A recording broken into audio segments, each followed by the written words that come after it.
Good afternoon.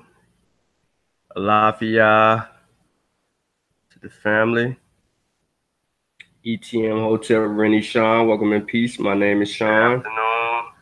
Uh-oh. Hold on, y'all. I got caught. Family. I got caught. All right, I caught it. Cool.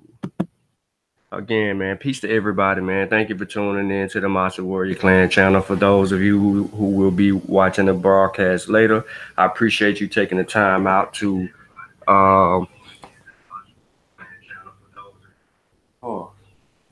thank you for tuning in later or now. We're gonna get right to it. I don't want to hold anyone up. There's a lot of other things that are going on in society today. So I just want to say peace and blessings and thank everybody for tuning in. I'm gonna get right into the presentation. If you're coming into the chat, please like the show, share the show, subscribe to the channel if you're not subscribed. Share the show with like-minded individuals. Right now, I'm in Facebook jail.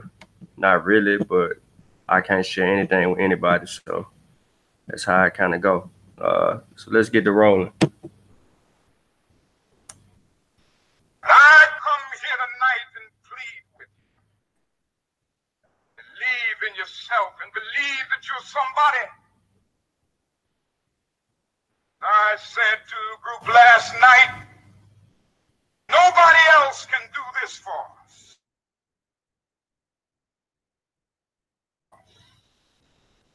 No Lincolnian Emancipation Proclamation can do this for us. No Kennisonian or Johnsonian Civil Rights Bill can do this for us. If the Negro is to be free, he must move down into the inner resources of his own soul and sign with a pen and ink of self-assertive manhood his own emancipation proclamation.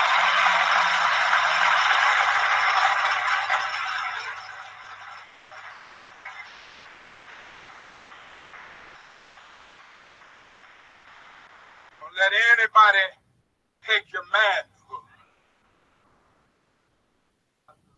Be proud of our heritage. As somebody said earlier tonight, we don't have anything to be ashamed of. Somebody told a lie one day. They couched it in language. They made everything black, ugly, and evil. Look in your dictionary and see the synonyms of the word black. It's always something degrading and low and sinister. Look at the word white. It's always something pure.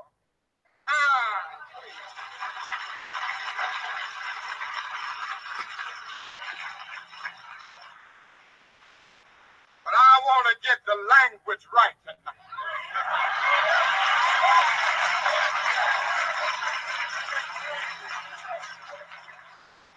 I want to get the language so right that everybody here will cry out, yes, I'm black, I'm proud of it, I'm black and beautiful.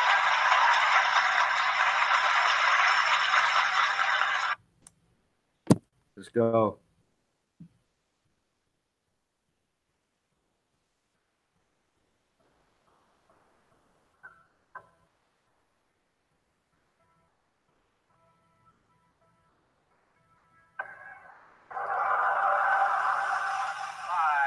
Four, three, two, one.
Consider yourself a parent of a child in a ghetto school in any large city in America. You know from television, from the unemployed standing useless in the streets of your ghetto every day, that your child is growing into a society in which the quality of his education will be crucial to what becomes of him. Here's the outline for today. I'm not going to be long. I'm getting straight to the point. And we're going to talk about something that, you know, most people haven't touched on. So I'm going to give you my hypothesis. I'm going to define what IS is. Where is IS-201 located? When did it open? Its doors? What historical significance does it have? And any historical documents conclusion, of course, to provide you with the sources at the end. So here's my hypothesis. The IS-201, which means intermediate school, seemed to be a quick fit solution to a much bigger issue when it came to public school education. In the midst of segregation and the lack of resources to actually educate blacks, the school system turned a cold shoulder. It's my hypothesis. Defining IS, intermediate school, a school for pupils in grades 4 through 6, or a junior high school. Origin of intermediate school first was recorded in 1835 to 1845. Another working definition. Students in grades the 3rd, the 4th, and the 5th grade range, ages between 8 to 11. These are years of intellectual expansiveness. Students transition from a time when concrete operations are solidifying through a time of trouble with abstractions to an increase in ability to abstract. 3rd, 4th, and 5th grade students are interested in the natural world and how things are put together and in how things work. During these years, they also work well in groups. Here is the IS-201 school. It is located in Harlem, New York. It opened September 1966. A lot of controversy surrounds the construction of this particular facility. This is a school. Do you notice anything unique about this school? I want y'all to think about that for a little bit. The school opening was supposed to be celebratory. After all, the Board of Education had unveiled IS-201 as a showcase school. Perched atop 14-foot concrete stilts on the corner of Madison Avenue, 127th Street in East Harlem. It towered over the neighborhood like a lighthouse. It cost $5 million to build. It was the first fully air-conditioned school in the city. And with extensive offerings in art, music, and foreign languages, its curriculum would be state-of-the-art. Back in 1958, when the city announced plans for a new junior high school, community leaders were cautiously optimistic. A new school was sorely needed to relieve overcrowding. Yet it placed in the heart of Harlem, it would further entrench segregation. Officials maintained that the site, a stone throw from the Triborough Bridge, would promote integration by drawing students from adjacent white neighborhoods in the Bronx and Queens. As the school was being built, the surrounding areas were showered with tens of thousands of pamphlets extolling the school's virtues and inviting parents to enroll their children. Not a single white family signed up. In early 1966, the board revealed the integration that would prevail at the school. A student body 50% African American, 50% Puerto Rican. Community leaders were incensed. Throughout the bitter controversy that occupied the school's opening in September 1966, a handwritten sign hung on the front of the building. It read, "Harlem has been betrayed." It is not necessary for even the most prejudiced personal officer to discriminate against the Negro youth because the schools have done the job for them.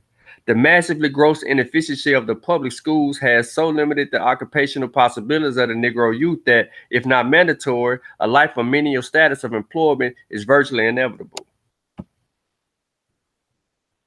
Local schools had long been cruel symbols of the oppression of Harlem, a place described by one of the resident journalists as a 6-square-mile festering black scar on alabaster underbelly of the white man's indifference. Though Harlem remained the cultural capital of Black America, its school epitomized the official neglect so evident in the community streets and tenements.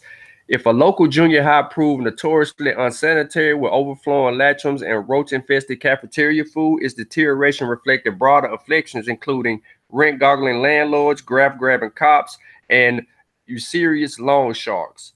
It was the intersection of such indignities compounded by the violence of malignant police presence that ignited the Harlem Uprising of 1964, an omen of the coming summers of unrest.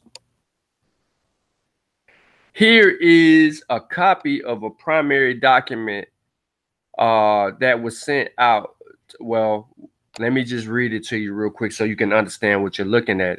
Now, I will provide later in the sources, the website. I meant to add it in the description. I think I am going to go back and add it into the inscription so people can download. I think this like 23-page document, which is very vital for this particular presentation, although I do not just dig into it.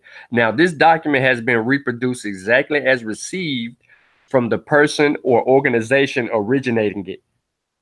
Points of views or opinions stated do not necessarily represent official Office of Education, position, or policy. Okay? This document is essential to this particular presentation about the IS-201 and the fight for integration in schools and so on and so forth. All right. While bitter resentment propelled some Harlemites towards street action, others found more sustained paths of resistance. By the early 1960s, the community schools had become decisive theaters in a Black quest for freedom. The local fight escalated in the late 1950s as the outcry over inferior public schools spawned acts of civil disobedience. Emboldened by Brown versus Board of Education in 1954 Supreme Court ruling against public school segregation, an incipient parent movement pressed New York's Board of Education to fulfill its promises to eradicate the district's racial imbalance, a counterpart to the Southern system of former apartheid recently struck down by the court.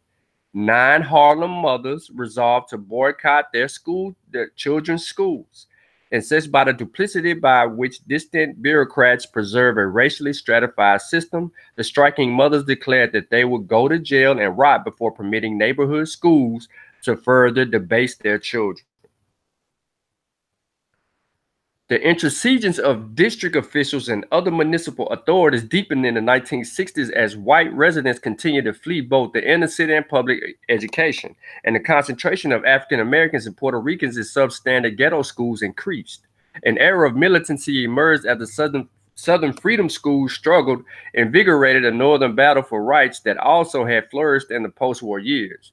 In 1964, alliances of New York parents, anti-poverty workers, civic leaders, and other activists mounted boycotts against the inferior schools that served the majority of the district's Black and Latino pupils.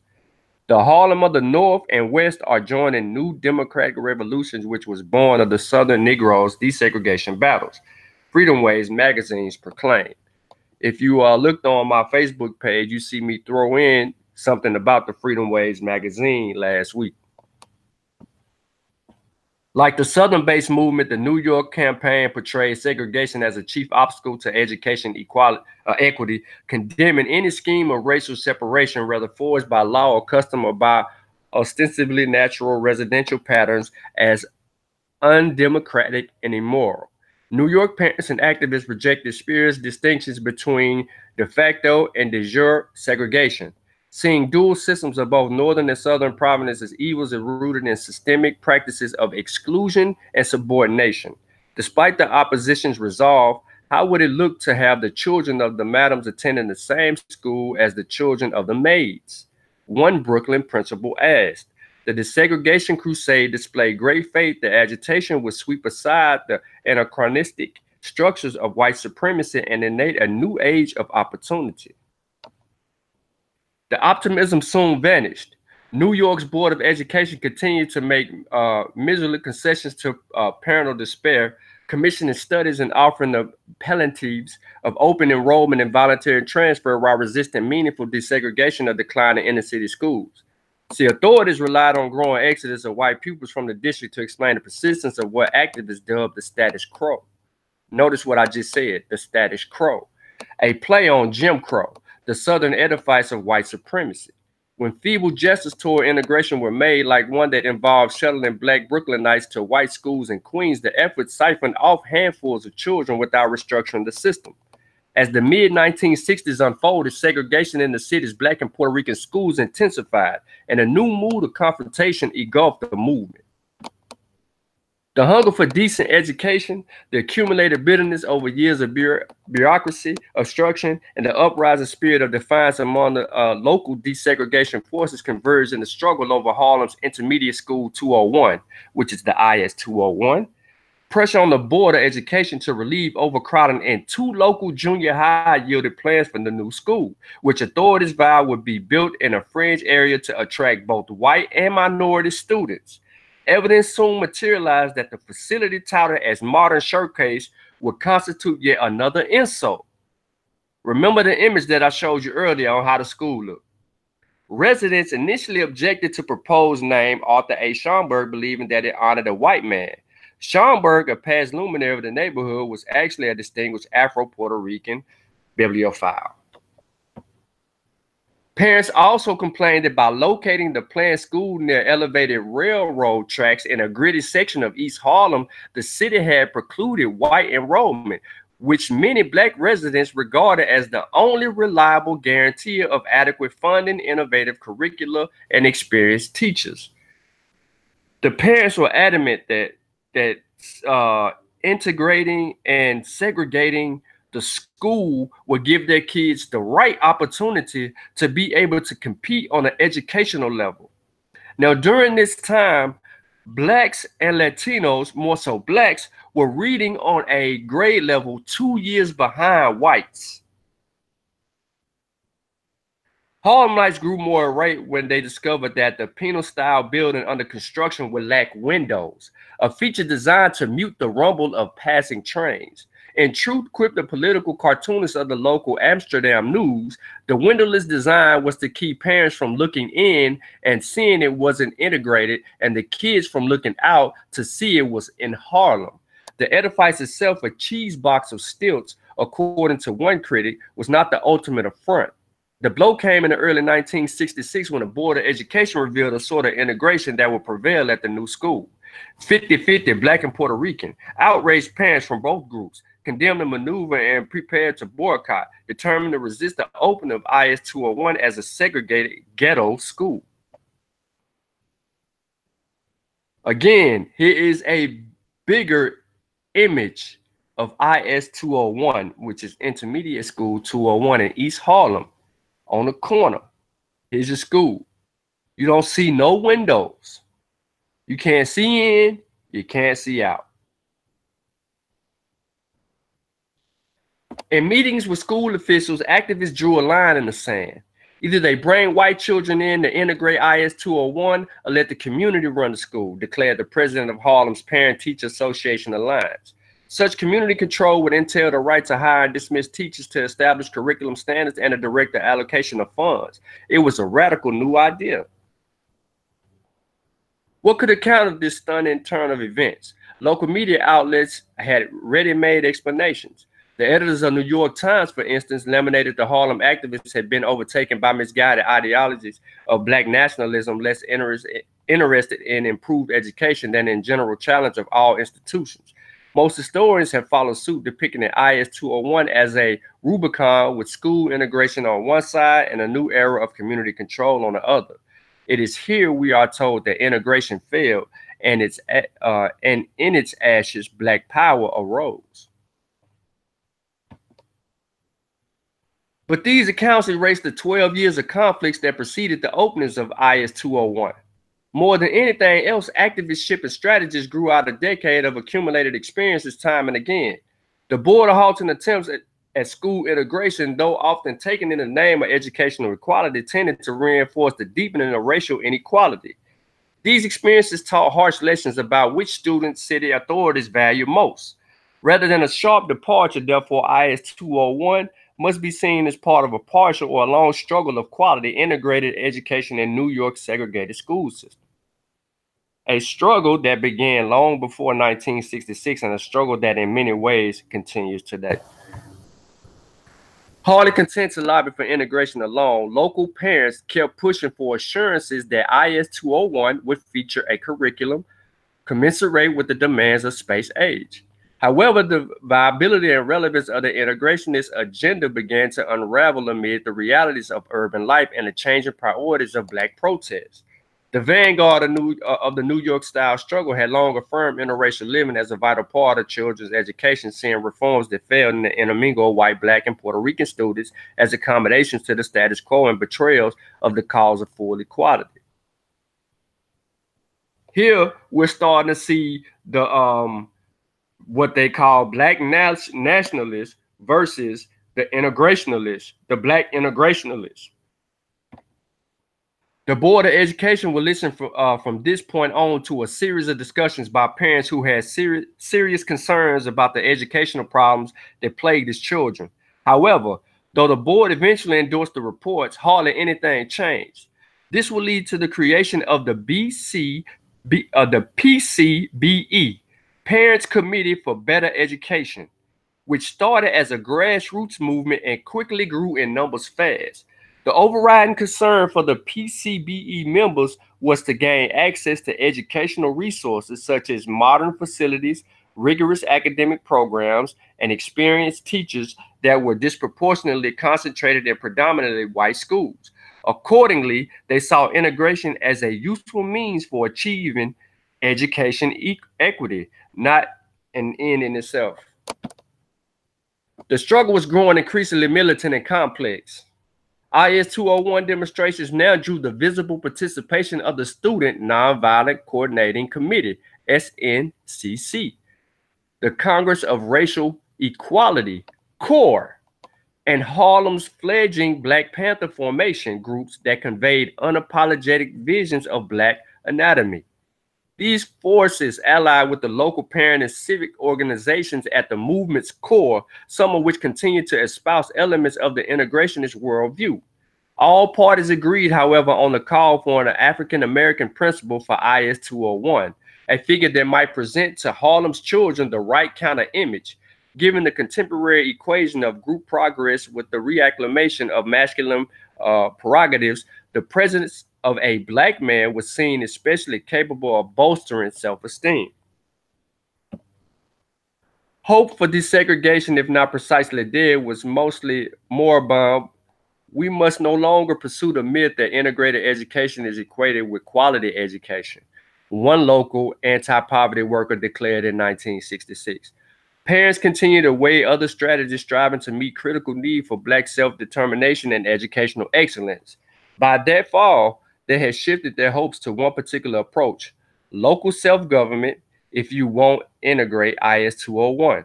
Harlem residents told the Board of Education, "Give us control of the school. We know you can't run a segregated school that teaches our children. We never ran a school before, but we wouldn't do worse." With this bit of pragmatism, a new phase of struggle was born. It was now clear that IS-201 student body would remain as solidly Black and Latino as any other Harlem school, and that quality education segregated style had become the seemingly novel rallying cry of a growing portion of the community. It was not long before a more affirming formulation emerged, one that heralded the positive cultural and political characteristics of Black education. This is the IS-201 aftermath. Teachers stood in front of an empty classroom. The hallways, the cafeteria, the gymnasium, all were eerily silent. When the Intermediate School 201 first opened its doors 50 years ago, none of its 500 students reported to gleaming new building. Instead, it sat vacant for 10 days as an intense standoff ensued between parent activists and school officials. Two pioneers in the city school decentralization fights resigned from the governing board of Harlem's Intermediate School 201 complex, charging that Black principals and teachers show the same contempt as their white counterparts toward the Black community. On February 3rd in 1964, over 460,000 students boycotted school, making it the largest civil rights demonstration in United States history. A massive show of solidarity among Blacks, Puerto Ricans, and white liberals, it marked the peak of school integration movement. Pickets marched in front of 300 schools. Over 3,500 demonstrators chanted "Jim Crow must go" in front of the Board of Education.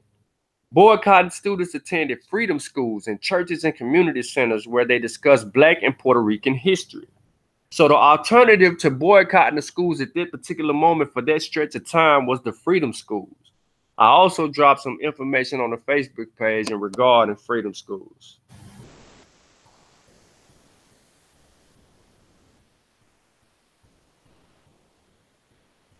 Let me move on. Here's some signs from the boycott in 1964 in February. These actually went out. They were hung up in places. Boycott. Fight segregated, overcrowded, broken down schools. That's what they gave us. Manhattan, Bronx, Brooklyn, Queens.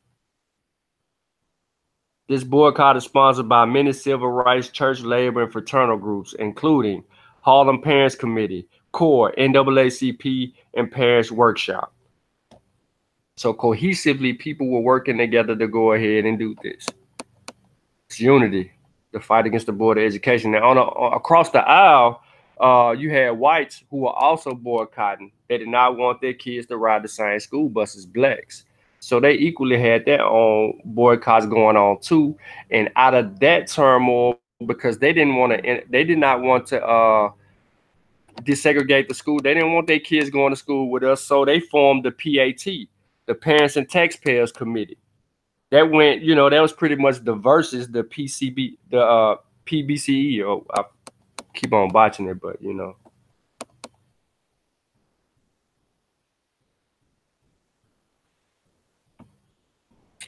This was the backdrop against which the IS-201 controversy erupted in the summer of 1966. Faced with a shifting political landscape, and a group of seasoned activists in Harlem drew their own conclusions. In a letter to city officials, the IS-201 Parents Committee said the fiasco was but the latest in a series of blunders and broken promises on the part of the Board of Education. They continued, if 201 is destined to be another segregated ghetto school, then the community must have the power to prevent a repetition of educational failure that is occurring in all other segregated schools. As evidenced by these statements, the emerging call for community control grew organically out of previous struggles. Neither an ending nor a beginning, IS-201 was a turning point in historic and still ongoing search for educational justice in an unequal society. Harlem Nights and other African Americans across the country strove to cultivate a redemptive vision of Black education. Though no neat consensus emerged, many African Americans saw Blackness as a convergence of historical circumstances and cultural values that necessitated distinct pedagogies. Black, the new symbol, offered a critical modifier for education. The old hope and a whole generation of theorists sought to interpret their combined meaning. The definitions produced by the educated parents, workers, intellectuals, and activists demanded a rethinking of concepts in the community, relevance, and autonomy, themes that provided fertile soil for the next generation of Black independent schools. To appreciate the appeal of these concepts and to understand their practical application, one must trace from Manhattan to Brooklyn the evolution of community control. Here's my conclusion. IS-201, as it was introduced to the community, was nothing more than a disrespectful racist gesture to act as if the board and its superintendent was looking out for the best interests of Black and Latino kids. Neither the Blacks or Latino kids will benefit from the lack of educational resources and tools they needed to compete. The revolt against IS-201 was justified by the community. Although many thought that the parents and organizations who echoed boycotting the school was just a bluff, the people stood up against the inequalities that faced their children and fought back. IS-201 was nothing the silver lining it was made out to be, and therefore the aftermath that followed it was well deserving. The superintendent did think that the Blacks and Latinos, when they were screaming boycott, was bluffing, literally. But as the conversations grew on, the superintendent would make a distinct stop into the community to speak with the Blacks and Latinos, trying to get them not to boycott the schools. It was all for nothing. They ended up boycotting anyway. Here are the sources to the presentation.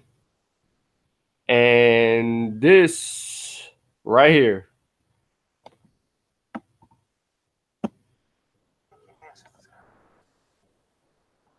I will put in the description link. That one link, I have it for you in the description. History is a clock that people use to tell their political and cultural time of day.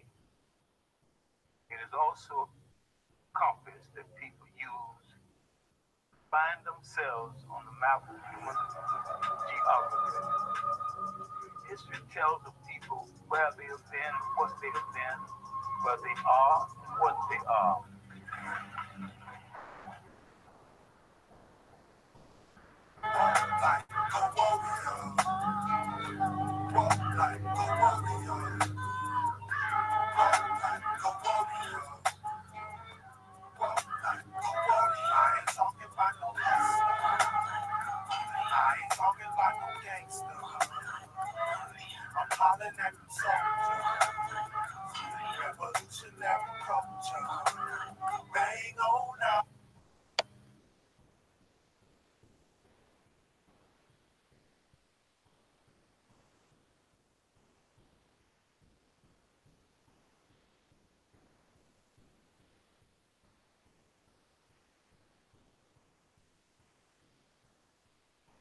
All right, I don't know if Kofi here, but that actually concludes the presentation.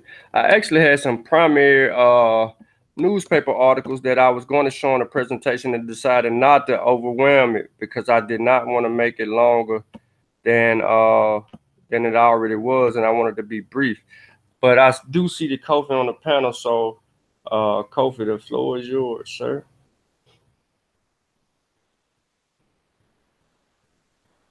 He busy, can't talk. You on mute if you're trying to talk, Kofi. Oh, what's happening, man? You done? Yeah, man, I'm done. I ain't playing no games with y'all, man. I'm done. Damn. Yeah, that was in and out, in and out. Yeah, man. I did want to show those documents, but more importantly, I'm about to drop the PDF that people want to look at that document further that I showed. I would suggest you do so. I'm gonna drop it in the chat and I'm gonna put it in the description for people who want to do it later. Okay.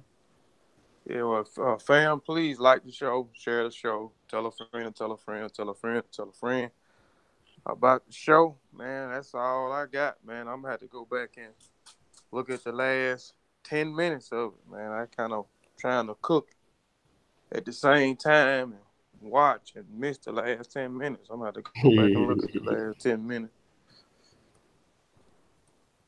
But I'll be back this evening, though, man. I'll probably do something probably in the same time frame, a good 30-minute presentation, something small.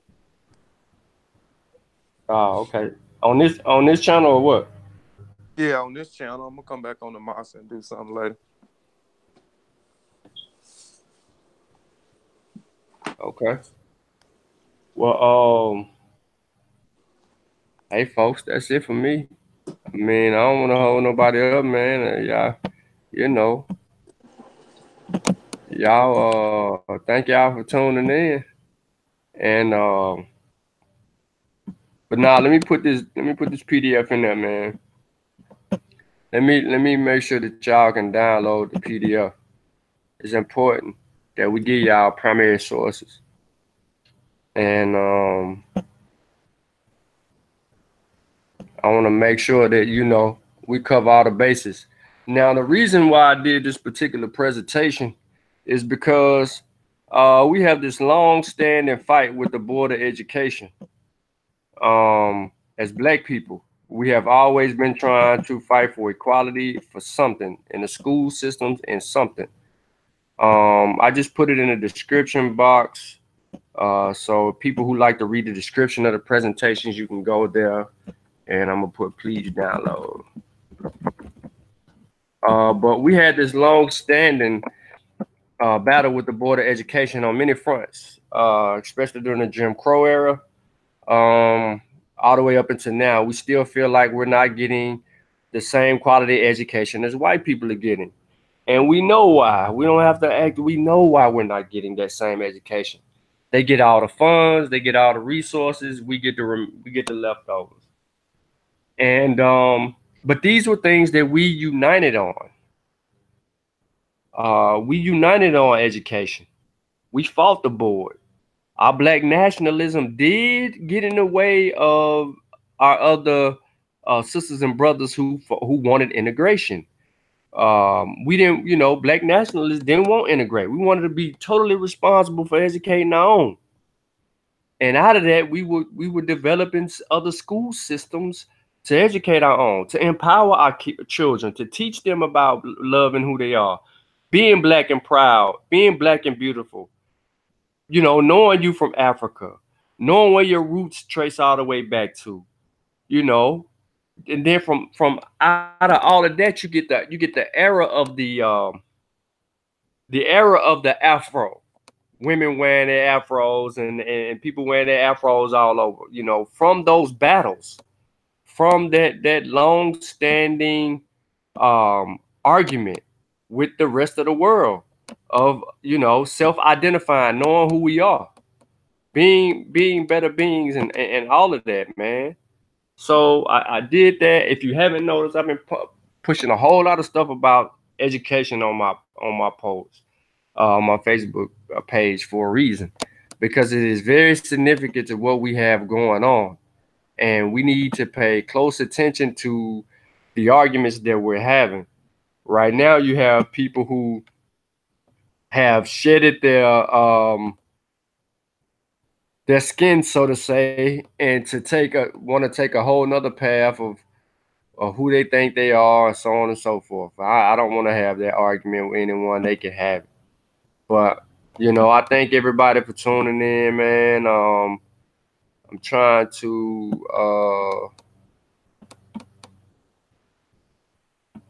look and see if I see anything in particular. Let me see if there's any questions in the chat. Kofi said he coming back later on. I do have something else in the kitchen that I actually have. A little history lesson, a little jewel dropper for some people, man. Got to speak to the relevance of the school as well. So some other historical moments and stuff like that in our history. But yeah. I see that we coming up, Jehudi. I got 2 thumbs down. What you know about that, homie? I know who one of the thumbs down is. It's always personal with that person. They come here to thumb it down unless Kofi talking. So we know who that, well, I know who that person is, and it's okay, Cut it out. Hey, listen, the person that thumb it down, Jehudi, is the person that never thumbed down Kofi videos. So it's a personal problem, and that's okay.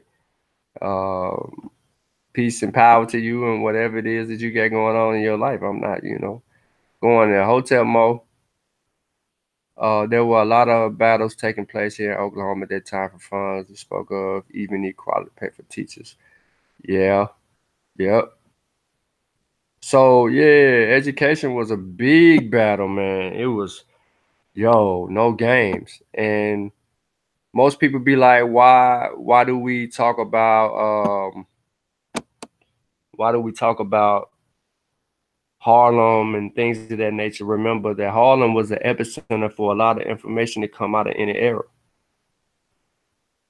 A lot of what transcended other areas were facilitated from that region for a particular reason, that people had migrated to these areas up there and had laid foundations there and had transcended things there that would go into other states and cross and cross those state lines. Because the South is facing Jim Crow. Ain't nothing happening in the South. You look at a white person, you're getting strung up. You see the battles think about the parallel battles that were going on. The South was orchestrating protests throughout the South, sit-ins, boycotts. They were doing all of these things. That's right, Mason-Dixon line. They were doing all of these things to counter racism, white supremacy. The meantime, our black people, you know, in New York, they are fighting a different type of a battle, a different type of racism. They were a little bit more well off up there, but they were fighting different battles. So majority of the people that fled to go up north, they had rightful meaning to do that. They've been doing that for a long time because they could find freedom faster. But, you know, I thank everybody for tuning in, man. You know, I ain't gonna hold y'all up any longer. Please go back and watch it if you missed it. Share the show, like the show, or don't like the show. Remember to download the PDF file I put in the description. If you did not see it in the chat, I did put it in the video description so that you can have the full context of that document that is a direct copy of the primary. And on that note, man, I just want to say Shimim Hotep.